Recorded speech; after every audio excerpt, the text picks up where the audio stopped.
Gracias por su asistencia. Vamos a comenzar la sesión de este mes. Le toca al Instituto Nacional de Enfermedades Respiratorias. El tema va a ser DRES y lo va a dar Yair Humberto González. Bueno, antes que nada, buenos días a todos. Bienvenidos a la sesión interinstitucional del mes de julio. Mi nombre es Yair Humberto González Tuyup, soy residente de primer año de Alergia e Inmunología Clínica del Instituto Nacional de Enfermedades Respiratorias, Dr. Ismael Cosío Villegas. Y en esta ocasión vamos a abordar el tema de síndrome de reacción a medicamentos con eosinofilia y síntomas sistémicos, síndrome de DRES.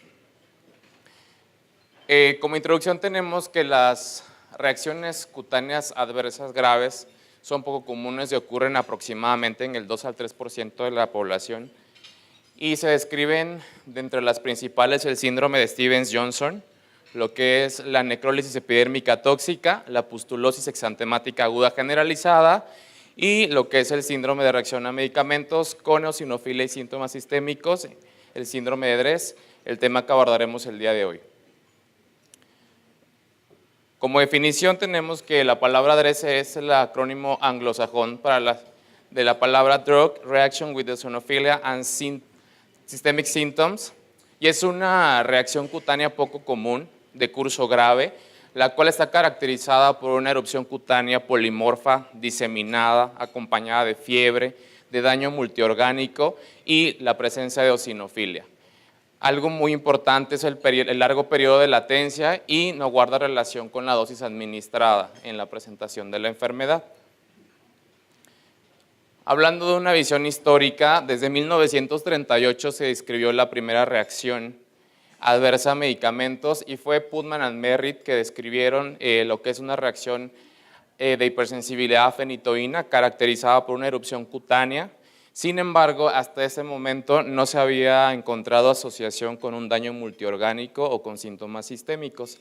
Fue hasta 1950 en una publicación en el The New England Journal of Medicine que se describe como primera vez el término dilantin sensitivity que corresponde a una reacción adversa secundaria al uso de fenitoína asociado a una erupción cutánea, síntomas sistémicos y en este caso daño multiorgánico con la presentación de hepatitis.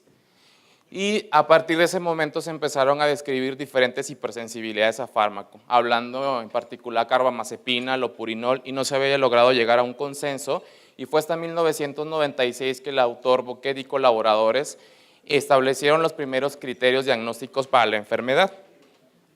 Posteriormente, en 1998, el grupo japonés Hashimoto describe la enfermedad y lo asocia a que hubiera un patrón de reactivación viral. Y fue hasta el 2006 que se ha considerado que la enfermedad tiene un patrón de hipersensibilidad a fármacos en el que convergen tanto lo que son las características químicas del fármaco, lo que son las características del huésped y se empieza a tener la consideración que la enfermedad tiene una presentación multivariada. Como etiología tenemos, como bien decimos, es una reacción secundaria con exposición a los medicamentos en donde van a converger los principales grupos de medicamentos, entre los que se han descrito los anticonvulsivantes, los antibióticos, los antivirales y los antipiréticos. Sin embargo, la lista de fármacos es larga, podemos citar infinidad de fármacos y de los cuales pudieran tener un riesgo potencial de ocasionar la enfermedad.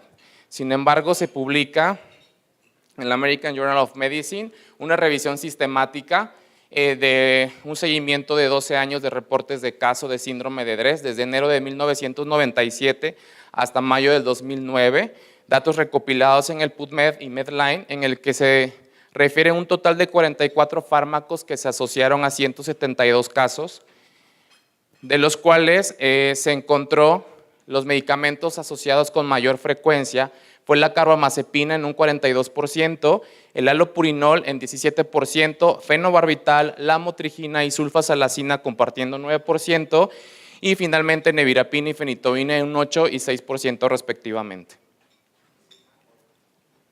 Epidemiológicamente, el síndrome de DRES tiene una incidencia aproximada de un caso por cada 10,000 exposiciones en una población específica. Esto hablando en un tratamiento específico en una población de pacientes. Este dato acerca de la incidencia se ha tomado en los reportes de caso de síndrome de DRES asociado a carbamazepina. más que nada en lo que es el tratamiento de anticonvulsivantes. La enfermedad no tiene predilección por raza, por género o por edad. Sin embargo, en el estudio, en la revisión sistemática antes mencionada, la edad promedio al momento del diagnóstico fue aproximadamente de 50 a 55 años. Algo muy importante por mencionar, no tiene relación con antecedentes personales o familiares de atopia. Las complicaciones se estiman hasta un 3 a 5% de los casos, lo que pudiera conllevar a una mortalidad hasta de un 10% por las complicaciones ante el daño multiorgánico.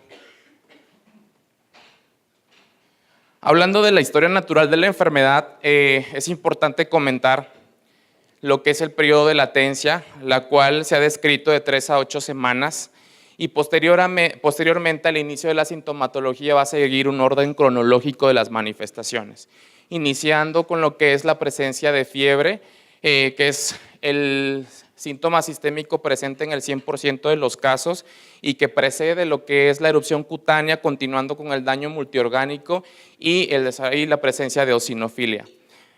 Esta presentación clínica se ha descrito en aproximadamente un tiempo de 2 semanas, sin embargo pudiera ser más prolongado si no se inicia un tratamiento sistémico. Y durante lo que es el periodo de latencia hasta lo que es la resolución total de los síntomas, pudieran existir nuevos eventos posteriores al inicial. Eso es importante mencionarlo porque en una reexposición el periodo de latencia ya no va a ser el mismo. En una reexposición el periodo de presentación puede ser desde minutos a horas con un segundo evento de síndrome de Dres. Esto va a estar asociado a lo que es la reactivación viral. Se ha descrito a la familia de los herpes virus como el principal efector, sin embargo el más estudiado ha sido el virus herpes humano tipo 6, y va a ser una de las situaciones especiales durante el abordaje diagnóstico porque pudiéramos apoyarnos con carga viral para esta familia de herpes como una de los desencadenantes de la enfermedad. Entonces recalco que el primer evento de síndrome de Dres, un periodo de latencia prolongado de 3 a 8 semanas y un segundo evento con una reexposición pudiera suceder en minutos a horas. Hablando de las manifestaciones clínicas, es una enfermedad caracterizada por la presencia de fiebre en el 100% de los pacientes, continuando con una erupción cutánea diseminada, afectación a órganos internos. Respecto a las manifestaciones cutáneas, lo principal se comenta que es una enfermedad que no tiene un patrón de erupción cutánea característico. Sin embargo, las lesiones cutáneas están presentes desde un 73% hasta un 100% de los pacientes y se va a caracterizar desde lesiones primarias, desde pápula, placas infiltrantes, lesiones con frecuencia todas polimórficas sin un patrón característico, hasta tener lesiones tipo exfoliativas, acompañado de edema facial hasta en un 76% de los pacientes, así como lesiones de la mucosa oral se han descrito aproximadamente en la mitad de los pacientes. Sin embargo, este dato no es el característico de la enfermedad, sin embargo, sí se ha encontrado. En esta imagen podemos observar las características clínicas. En esta imagen hablamos de la presencia de pápulas purpúricas generalizadas, que pudiera ser la única manifestación que pudiéramos tener en la presentación del caso, hasta lesiones infiltrativas en el tronco, la presencia de edema facial y si observamos con la preservación periorbital, la erosión en los labios, como vimos, pudiera haber lesiones a nivel de mucosas en la mitad de los pacientes y la descamación en la etapa de resolución. La dermatitis exfoliativa pudiera ser una manifestación tardía también de la enfermedad. Es difícil que todas estas características clínicas converjan al mismo tiempo. Normalmente lo característico es la erupción maculoeritematosa polimórfica, que no sigue un patrón característico. Respecto al daño a órganos internos, la presentación y la presentación más habitual y más frecuente es el daño hepático, la cual se describe hasta un 75 a 94% de los pacientes, y el daño pudiera seguir un patrón de cualquier daño hepatocelular, hablando de un patrón colestásico, hepatocelular o mixto, y la evolución de esta complicación hepática suele ser en la mayoría de los pacientes graves y es la responsable que la mortalidad se pudiera incrementar hasta un 10% de los casos. Respecto a las anormalidades hematológicas, hablamos de la eosinofilia hasta en un 95%, leucocitosis 90% y linfocitos atípicos hasta en un 67% de los pacientes. Cabe mencionar que además de estas tres características, la linfadenopatía, tanto local como generalizada, está presente en el 50-60% de los pacientes, ya sea con involucro de un solo ganglio o más de 2 ganglios, con una medida promedio de mayor de 2 centímetros para cada ganglio afectado. Y de acuerdo a los reportes, se habla de un daño renal hasta un 40% de los casos, en donde la presentación va a ser de una nefritis intersticial. Sin embargo, se describe que la evolución de daño renal es una evolución leve, sin mayores complicaciones. El daño a otros órganos. Tenemos a nivel pulmonar presenta hasta un 30% de los pacientes y se ha encontrado lo que es la presencia de neumonitis intersticial eosinofílica, la pleuritis. A nivel cardíaco, reportes hasta de un 27% con la presencia de miocarditis por hipersensibilidad, miocarditis eosinofílica necrotizante, citando esta última como una de las principales complicaciones fatales para la enfermedad, la cual apoya el incremento de la mortalidad arriba de un 5% de los pacientes. Y finalmente el daño a otros órganos a nivel neurológico se ha descrito complicaciones, cefalea, convulsiones, deterioro de la función motora, hasta evolución con meningitis o encefalitis. En menor grado, aproximadamente menor de un 10%, afección gastrointestinal, principalmente a nivel pancreático, y en otros reportes también presencia de tiroiditis. Para abordar la fisiopatología, hablaremos inicialmente de que es una enfermedad con susceptibilidad genética específica, en donde van a converger diferentes situaciones. Primero que nada, tendremos una respuesta inmune anormal, en donde van a interactuar las características del huésped, las características del fármaco y finalmente el involucro de un microambiente. Entonces iniciaremos con lo que son las características del huésped, en donde abordaremos los mecanismos fisiopatogénicos acerca de la genética en esta enfermedad. Y vemos que el DRESS tiene una asociación con el HLA y esta predisposición a daño va a ser de acuerdo al polimorfismo del alelo de HLA que encontremos, y esto va a dar una variación de expresión en los distintos órganos, va a dar distintas manifestaciones. Para esto se ha descrito que encontremos diferentes polimorfismos, de los cuales citaremos de los más prevalentes en el caso de carbamazepina y fenitoína, polimorfismos en el alelo HLA-B1502, en el caso del alopurinol, el 5801, en el caso del abacavir, 5701, y el nevirapina, el 3505, de los cuales en el caso de carbamazepina y fenitoína vemos una fuerte asociación con la enfermedad con un OR de hasta 71.9 en los pacientes. También encontraremos lo que es la asociación de la enfermedad con polimorfismos no HLA, en los cuales citaremos lo que son los polimorfismos en las vías metabólicas, principalmente descrito aquí el citocromo P450 y la N-acetiltransferasa, los cuales nos van a dar alteraciones en la farmacocinética esperada.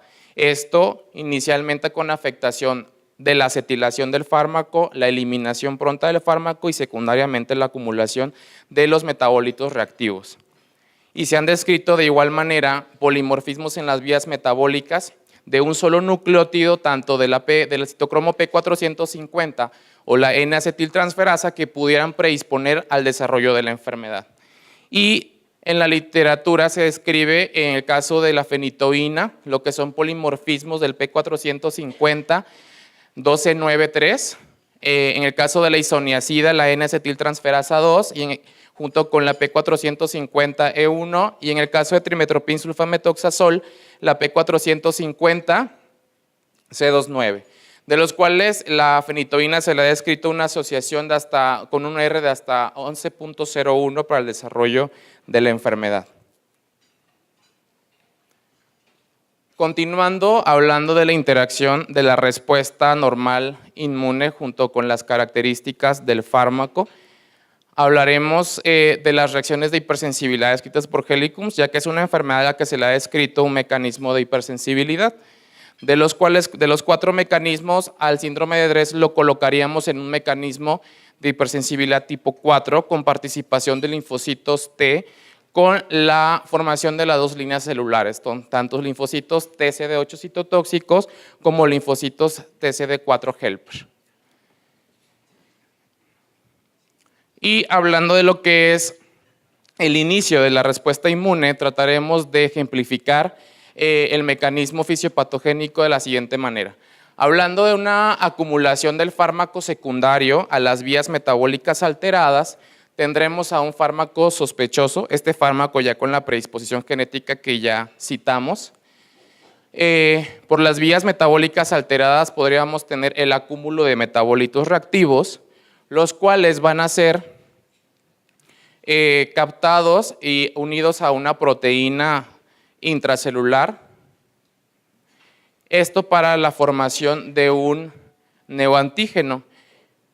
Este neoantígeno será captado o unido a una célula presentadora de antígeno y tendremos primero que nada lo que es la primera unión y el primer procesamiento de antígeno, en este caso la unión del MHC1 con el neoantígeno. Esta unión de péptido antígeno va a continuar con la estimulación de un linfocito T fármaco específico mediante la presentación de este neoantígeno a un linfocito T fármaco específico con la unión a su TCR correspondiente. Y esta unión inicial nos va a dar la activación de la respuesta inmune celular con la activación de linfocitos TCD8 y linfocitos TCD4. Como habíamos comentado anteriormente, esta unión va a iniciar la expansión clonal mediada por antígeno y la maduración de las 2 líneas celulares, inicialmente con la formación de linfocitos TCD8, que va a continuar con la infiltración a los tejidos y va a expresar el daño multiorgánico en la presentación de la enfermedad. La expansión clonal hacia una línea celular TCD4 cooperador con un perfil de diferenciación TH1 con la producción de factor de necrosis tumoral alfa e interferón gamma nos daría la presentación de la fiebre, lo que es un perfil de diferenciación TH2 con la liberación de interleucina 5 e interleucina 13 nos daría la activación, lo que es la migración y maduración de eosinófilos, que traduciría la presencia de eosinofilia. Y de igual manera se ha descrito que haya también una expansión clonal a nivel de los linfocitos B, y esto con la producción de inmunoglobulina G. Sin embargo, hasta la fecha no se ha determinado que esto tenga utilidad al momento del diagnóstico de la enfermedad. Sin embargo, sí se describe que hay la producción de inmunoglobulina no dependiente del fármaco. Es más por la presentación del antígeno. ¿Qué sucede a nivel de lo que es el complejo mayor histocompatibilidad con el neoantígeno y el receptor TCR del linfocito T?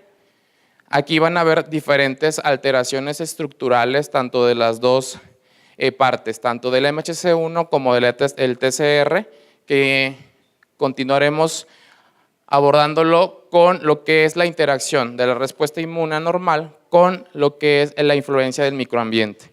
Y aquí hablaremos de la reactivación viral, y aquí explicamos la reactivación cruzada entre lo que es el linfocito T. Inicialmente se comenta que el reconocimiento va a ser directo de los fármacos o los metabolitos, y esto va a ser por medio de 3 mecanismos. Mediante el mecanismo de péptidos endógenos aptenados, mediante una unión no covalente fármaco TCR o MHC, conocido como el modelo Pi, o por medio de un modelo de repertorio de péptidos alterados.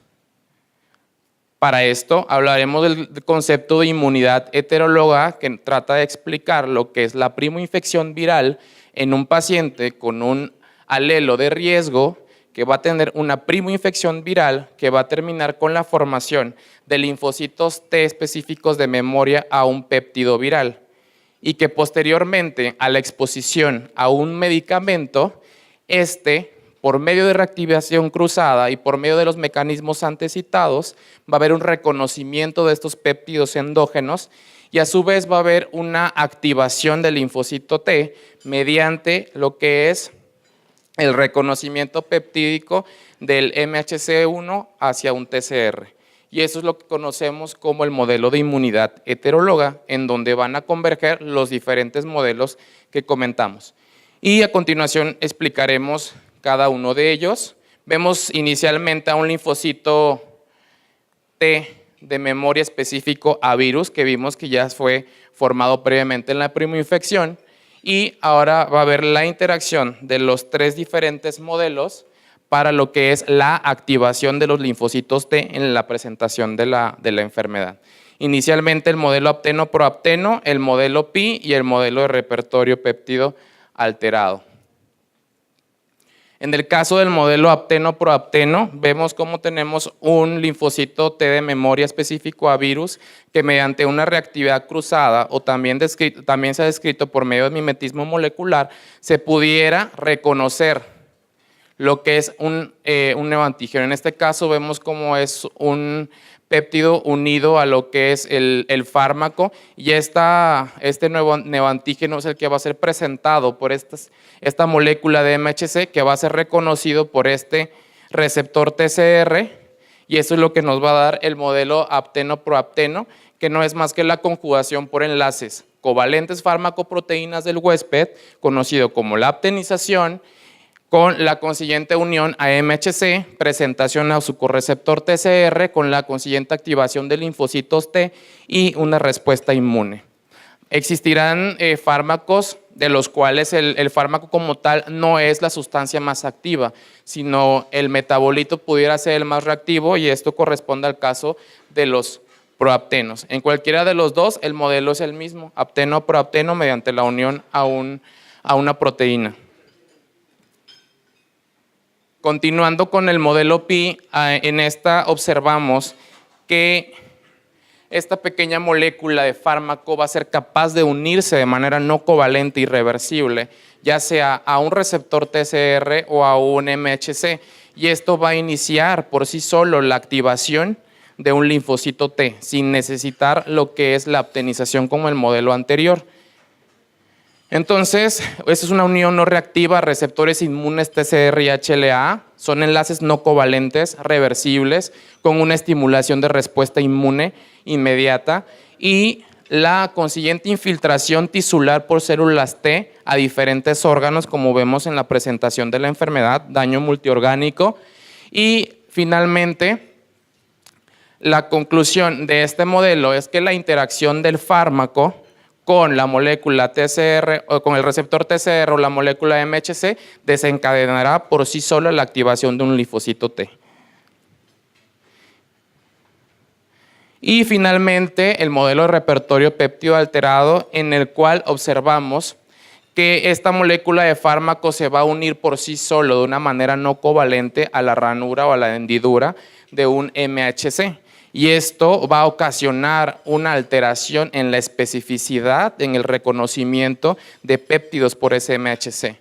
Al momento de la unión, esta molécula va a tener la capacidad ahora de reconocer nuevos ligandos peptídicos y esta es la explicación del por qué se pudiera ver una reacción no al fármaco inicial, sino a fármacos diferentes en la presentación de la enfermedad. Entonces hablamos de una ocupación de posiciones en zonas de unión de MHC1 con una modificación estructural química con cambio de especificidad de la molécula de MHC, con identificación de estructuras propias como extrañas, con una respuesta inmunológica mediada por linfocitos T y que le va a conferir la capacidad de reconocimiento de otros fármacos diferentes al inicial. Hablando del diagnóstico, no existe método de diagnóstico eficaz para la enfermedad, sin embargo se han descrito criterios diagnósticos en base a las manifestaciones clínicas y en base a los hallazgos de laboratorio. Como ya vimos en las manifestaciones clínicas, daño multiorgánico y algunas anormalidades hematológicas son los criterios para llegar a un consenso en la búsqueda del diagnóstico. Y se han establecido 3 consensos. Los originales desde lo que es 1996 por Boquet y colaboradores, el Registro Europeo de las Reacciones Cutáneas Adversas Graves y lo que es el consenso japonés para las reacciones cutáneas adversas graves, de los cuales vamos a comentar ahorita las diferencias entre cada uno de ellos, iniciando con los primeros desde 1996 por Boquet y colaboradores, en los que describía una erupción cutánea asociada a fármacos. No describe tiempo, no describe si la erupción es retardada o aguda. La presencia de adenopatías más de 2 centímetros, la presencia de eosinofilia con más de 1500 células, la presencia de linfocitos atípicos sin dar un valor a la presencia de estos, y el daño multiorgánico, ya sea cualquiera de estas 4 afectaciones, ya sea hepatitis, nefritis intersticial, neumonitis intersticial o lo que es la miocarditis. Continuando con el registro europeo, en esta se habla ya de una reacción adversa retardada a fármacos, la cual se va a caracterizar por fiebre más de 38.5 grados, ellos le otorgan ya un valor, adenopatías más de 2 centímetros, el daño multiorgánico a más de un órgano, la presencia de leucocitosis o leucopenia más de 10.000 o menos de 4.000, asociado a eosinofilia más de 700 células, con presencia de linfocitos atípicos y trombocitopenia. Y finalmente, el consenso japonés propone que sea una erupción cutánea mayor a 3 semanas posterior al fármaco, que es lo que se correlaciona más con la presentación de la enfermedad por el largo periodo de latencia, con la presencia de fiebre más de 38 grados, la presencia de adenopatías ya sea local o generalizada más de 2 centímetros, leucocitosis arriba de 11.000 células, eosinofilia más de 1.500 células, linfocitos atípicos, ellos ya otorgan un valor arriba del 5%, así como la presencia de hepatitis caracterizada por transaminasemia con elevación de la ALT arriba de 100 unidades por litro, y la que haya un antecedente que se pudiera demostrar de reactivación viral de la familia de herpes virus. El registro europeo propone este score diagnóstico en el que tratan de dar un puntaje para incrementar lo que es el diagnóstico de la enfermedad, y otorga un puntaje menor de 2 puntos, caso negativo, y habla de mayor de 5 puntos como un caso definitivo.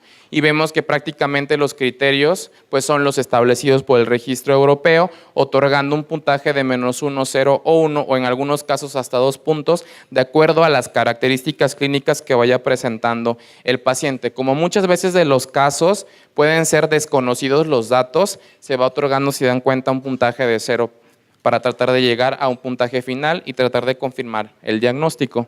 Hablando de otros hallazgos de laboratorio, a nivel renal hablamos de una disminución de la tasa de filtración glomerular, el incremento de los niveles séricos de urea, creatinina y BUN arriba de 2/3 arriba del nivel normal. Se ha descrito también prolongación de tiempos de coagulación. Se ha descrito que pudiéramos apoyarnos de lo que es la carga viral por PCR de la familia de herpes virus para demostrar una reactivación viral como preefector de la enfermedad, y también a nivel de investigación se ha medido los niveles elevados de tanto de factor de necrosis tumoral alfa como interferón gamma, ya que estos persisten elevados durante hasta 3 meses después de la presentación de la enfermedad. Respecto a la evaluación de la causalidad de los medicamentos, la prueba cutánea, aún su valor diagnóstico no está bien definido, el valor y el uso es definitivamente poco útil. Esto respecto, ya vimos, por el tipo de mecanismo fisiopatológico, no corresponde a una hipersensibilidad tipo 1, y en el caso de la prueba de parche se ha reportado la producción de reacciones cutáneas graves a la hora de hacer una prueba de parche, por lo tanto no está indicado su uso, además de que pudiera existir como sesgo las reacciones irritativas propiamente del medicamento en la prueba de parche.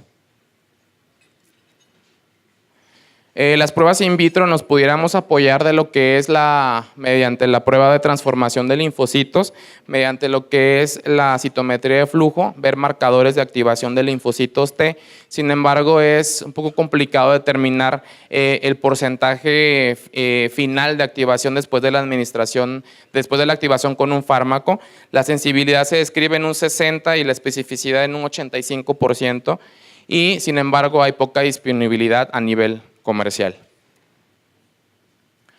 El ensayo ELISpot para reacciones retardadas a fármacos lo pudiéramos utilizar para detección de la liberación de interleucinas específicas de cada medicamento. Se ha utilizado lo que es la medición de la interferón gamma e interleucina 4 en algunos casos aislados de síndrome de Dres. Esto más que nada a nivel de investigación.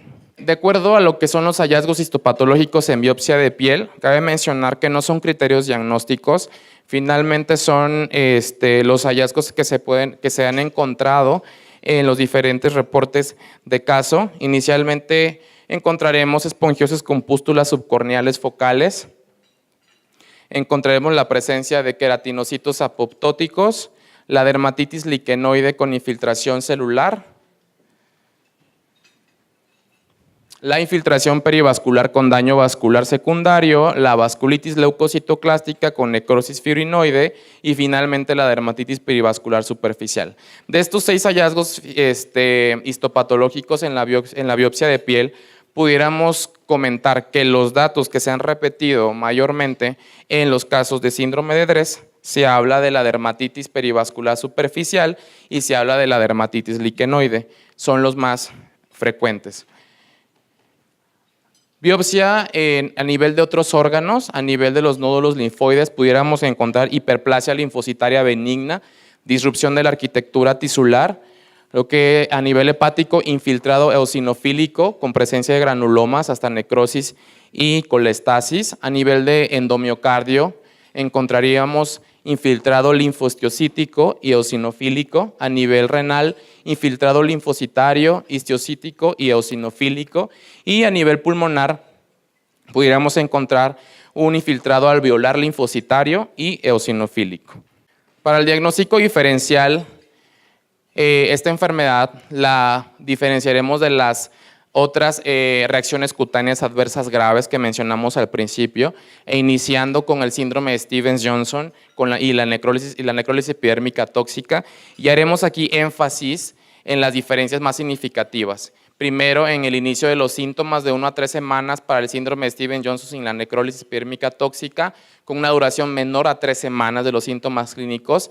Algo muy importante, las manifestaciones clínicas caracterizadas por vesículas, bulas y lesiones tipo tiro al blanco atípicas, y muy importante la erupción mucocutánea. Vemos que no hay presencia de eosinofilia y tampoco linfadenopatía, a diferencia de lo que es el síndrome de Dres.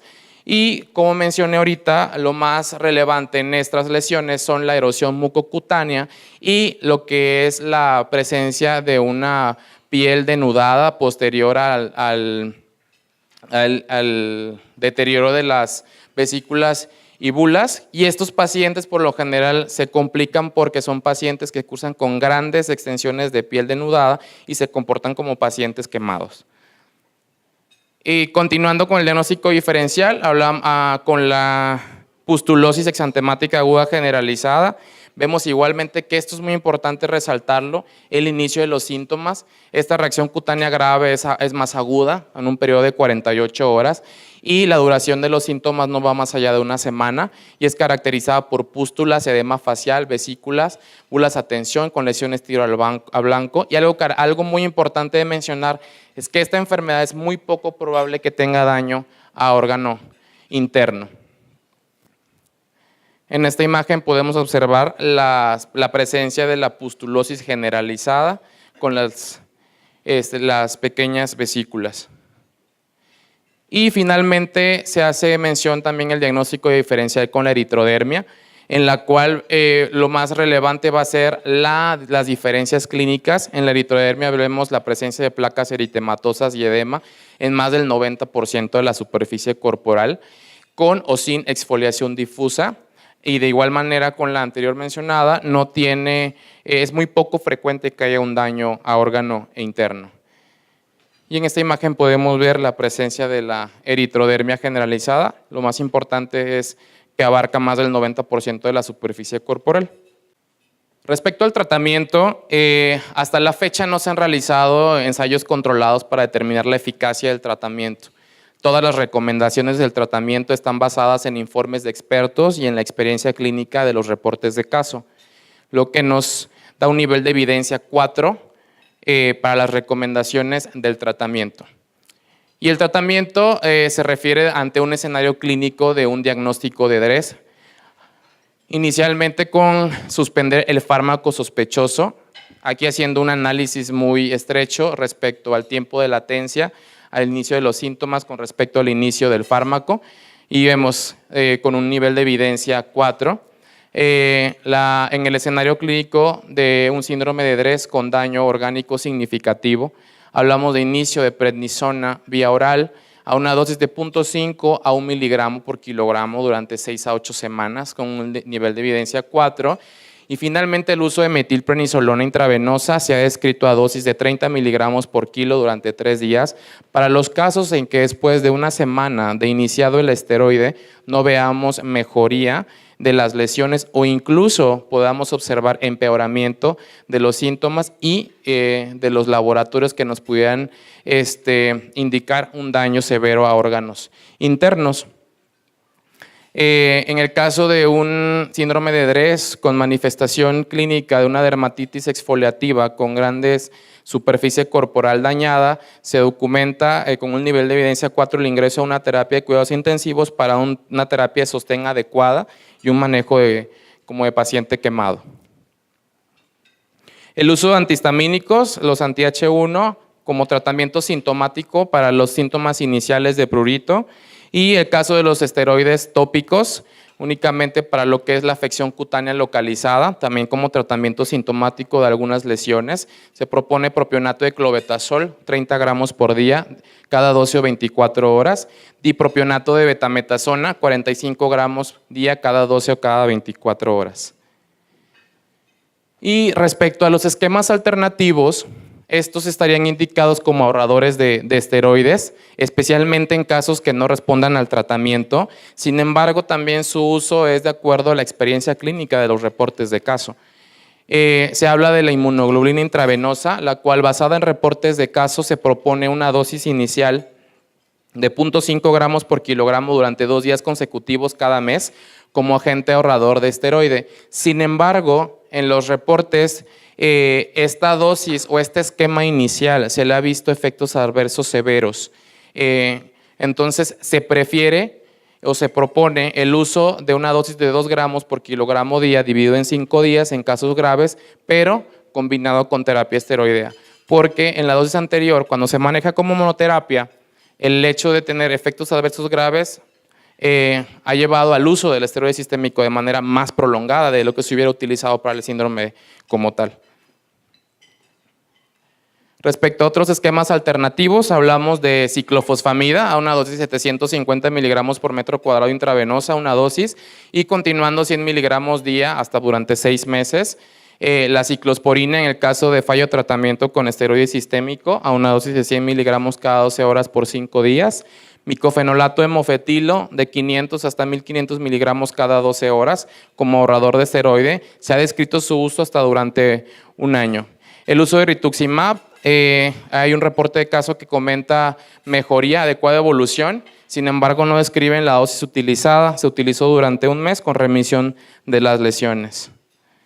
La terapia experimental, si nosotros corroboramos que haya una coinfección o una reactivación viral, como ya vimos en los mecanismos fisiopatológicos, podríamos utilizar el tratamiento antiviral con ganciclovir, el uso de plasmaféresis en caso de fallo al uso de ciclosporina o esteroides, y en particular la N-acetilcisteína se ha reportado su uso como un repletador de glutatión en los casos de síndrome de DRESS asociado a anticonvulsivantes con la depresión de estas vías oxidativas. Entonces, el algoritmo de tratamiento sería ante un diagnóstico de DRESS mediante los 3 consensos, tanto Boquet, Regiscar o JSCAR, que confirmemos el diagnóstico. Lo inicial será retirar el fármaco, valorar el ingreso a una unidad de cuidados intensivos de acuerdo a las características del paciente, continuando con una terapia de sostén, valorar el uso de antihistamínicos o esteroide tópico como tratamiento sintomático de apoyo, inicio de prednisona a una dosis de 1 miligramo kilogramo vía oral. Todos los consensos proponen durante un periodo prolongado, mínimo de 6 a 8 semanas, y podríamos apoyarnos para determinar si se trató de un evento asociado a una coinfección viral o a una reactivación viral mediante carga viral para la familia de herpes virus, y continuaremos con la evaluación hepática, la evaluación cardíaca, la evaluación pulmonar, porque vimos que son de las principales afectaciones que nos pudieran incrementar la mortalidad en esta enfermedad. Continuando con la evaluación renal, la evaluación endocrina y la evaluación gastrointestinal y finalmente la evaluación neurológica. Respecto al pronóstico y complicaciones, es una enfermedad potencialmente fatal. La evolución del daño multiorgánico nos pudiera llevar a un desenlace fatal. Hay riesgo de sobreinfección bacteriana por las lesiones dérmicas, insuficiencia respiratoria, falla renal aguda, insuficiencia cardíaca y o falla hepática. Sin embargo, de acuerdo al inicio del tratamiento, estas complicaciones pudieran estar ausentes. Los cambios en las manifestaciones clínicas pueden persistir desde semanas hasta meses y la mayoría de los casos resuelve sin secuelas. Respecto al tratamiento y el pronóstico, se han descrito reportes de casos de tratamiento sin esteroide y en los que se ha demostrado resolución de los síntomas de forma espontánea. Sin embargo, es un mayor tiempo de resolución, es un mayor tiempo de exposición a que pudieran desarrollarse mayores complicaciones. Hay mayor riesgo de enfermedad autoinmune a largo plazo. Refiere aquí que la disfunción de las células T reguladoras nos pudiera tener aquí un papel importante que pudiera desarrollar la autoinmunidad, y la administración de esteroides a menor a 4 semanas pudiera condicionar la reaparición de las lesiones en un periodo de tiempo corto. Finalmente, la recuperación total es en semanas o meses con la retirada del fármaco. Hay mayor riesgo de reacción a otros fármacos, como mencionamos en la fisiopatología. Uno de los modelos, el modelo del péptido alterado, comenta que no solamente el fármaco inicial podríamos tener una reacción para un síndrome de Dre, sino que pudiera ser a otro fármaco no estructuralmente similar. Y el desarrollo de enfermedades autoinmunes, meses o años está reportado, principalmente enfermedades autoinmunes de la tiroides. Tiroiditis de Hashimoto es una de las principales, y la mortalidad está explicada y dada por lo que es la falla hepática, la insuficiencia multiorgánica, la miocarditis fulminante. Y bueno, para continuar, hablaremos de un poco de la experiencia en nuestro servicio. Hablaremos de 2 casos clínicos. El iniciar es masculino de 22 años, 9 meses, el cual tiene como antecedentes familiares de importancia. Abuela materna fallecida por tuberculosis pulmonar, una tía materna con tuberculosis pulmonar activa, come positivo, tabaquismo con índice tabáquico de 0.2, alcoholismo social. Durante esta hospitalización, que fue la primera, diagnóstico de tuberculosis pulmonar en mayo del 2017, con complicaciones durante su hospitalización, con un evento vascular cerebral isquémico y crisis convulsivas secundarias. Esto secundario a un choque hipovolémico por una hemoptisis masiva con daño de las arterias mamarias. Durante su evolución, hablamos del 13 de mayo, se inicia el tratamiento para tuberculosis pulmonar con isoniazida, proteonamida, tambutol y piracinamida. Hacia el día 18 de mayo, ante la complicación de un EBC isquémico, la presencia de crisis convulsivas, se inicia tratamiento anticonvulsivante con DFH, el cual se sostuvo durante 18 días, continuando con valproato de magnesio durante 8 días. Y hacia el día 10 de junio del 2017 presenta fiebre, erupción maculoeritematosa con prurito, adenopatías inguinales y presencia de taquicardia. Desde el inicio del tratamiento anticonvulsivante del día 18 de mayo hacia el día del inicio de los síntomas sistémicos, hablamos de un periodo aproximado de 23 días, que corresponde al periodo de latencia de 3 semanas que caracteriza a esta enfermedad en un primer evento. Aquí podemos ver unas imágenes de lo que es la erupción maculoeritematosa polimórfica que presentó, inicialmente localizada a las extremidades. Y el comportamiento de los laboratorios con incremento de los leucocitos hasta 15,000 células por milímetro cúbico, los eosinófilos en 2,600. Las enzimas hepáticas se mantuvieron prácticamente normales y hasta el inicio de los síntomas vemos cómo hay un incremento muy significativo del perfil hepático. Las plaquetas se mantuvieron dentro de límites normales y como ya vimos en la revisión del tema, para los criterios diagnósticos hablamos de leucocitosis, de eosinófilos y de alteraciones de las transaminasas. Entonces, inicialmente, el día 18 de mayo que se inicia el tratamiento anticonvulsivante, podemos observar que prácticamente los laboratorios eran normales. Hacia el inicio de los síntomas, que fue aproximadamente entre el 9 y 10 de junio, vemos como hay un incremento significativo, 13,000 leucocitos, 2,600 eosinófilos y 65 de lo que es la ALT, vemos como hay un incremento.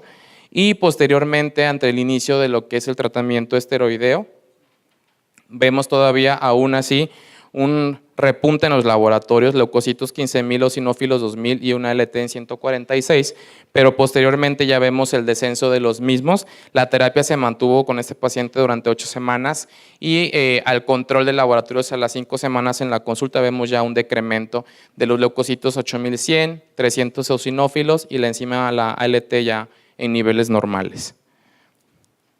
Finalmente, la determinación del agente causal, consideramos que fue el anticonvulsivante, por lo que se suspendió el tratamiento anticonvulsivante. Las lesiones con el inicio del esteroide remitieron.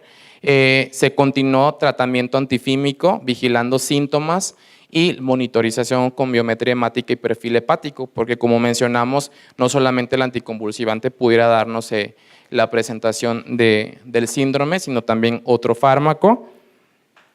Y consideramos un síndrome de Dres asociado a fenitoína. El tratamiento se hizo con prednisona 0.5 miligramos por kilo durante 8 semanas, remisión de las lesiones a las 2 semanas de inicio del tratamiento, con un control de laboratorios prácticamente normales a las 5 semanas de control, leucocitos en 8,100, eosinófilos 300, las enzimas hepáticas dentro de límites normales y las plaquetas también normales. En el segundo caso clínico tenemos un masculino de 46 años con carga genética para diabetes mellitus, tiene antecedentes de tabaquismo positivo y alcoholismo social, diagnóstico de tuberculosis pulmonar en el 2012, diabetes en el 2003, iniciando tratamiento con Dosval con multiresistencia. Durante todo el periodo del 2012 el paciente fue renuente al tratamiento, se captó en el INER hasta el 2013, donde ya se inició como tal el 25 de agosto el tratamiento antifímico, iniciando con isoniazida, rifampicina, etambutol y piracinamida. Hacia el día 9 de septiembre, en su domicilio, tiene una evolución con vómitos durante una semana, cefalea, astenia, adinamia. Acude a la consulta externa de clínica de tuberculosis, en donde el único hallazgo que se encontró en sus laboratorios fue eosinofilia. Hasta ese momento no había presentado erupción cutánea o algún otro síntoma sistémico asociado. Fue finalmente hasta el día 14 de septiembre que el paciente presenta fiebre de 40 grados, edema facial, erupción cutánea con descamación facial y a nivel de las extremidades. Desde el inicio del tratamiento antifímico hasta la presentación de los síntomas, vemos un periodo aproximado de 20 días igual, que corresponde con el periodo también de latencia.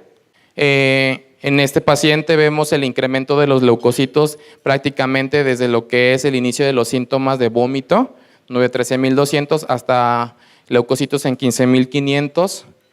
La presencia de eosinofila, cuando fue visto en la consulta en la primera ocasión, llegó con 1,683 eosinófilos sin síntomas sistémicos y al momento de los síntomas sistémicos incrementó hasta 3,100 y 4,329 eosinófilos, con la presencia de linfocitos atípicos en un 3%.